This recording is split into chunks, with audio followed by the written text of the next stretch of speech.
All right, my tire is right here next to that cone. We are going to be doing the glide. Now this is gonna be a bunch of right-handed U-turns over the 3 cones, kind of like what we just did on the left, but now we're gonna do all 3. So let's go ahead and familiarize ourselves with the first run and then the second run. That's part of the rules. We do 2 runs and have some fun, but this is also great for practice. Let's go ahead and move on. So around all of these, like all of them, right? Just like the last exercise, but now we're gonna come back around this one in between everything, kind of like we're gliding down, and then we're gonna exit out.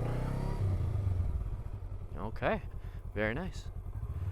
17 seconds. Now let's go ahead and go for speed. You wanna get the best time out of those 2 runs. First one is really good to familiarize yourself with it, kind of stare at this a little bit, and then we're gonna move on to this one. So let's go ahead and go as fast as we can. 3, 2.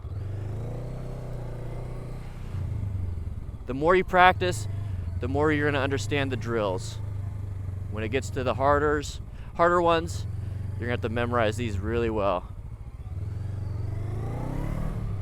All right, 13.79. So I'm gonna keep practicing this every single week, get better and better time, update the QR codes in the drill booklet, and also update the QR codes here in the PDF, so make sure you guys download that if you haven't already.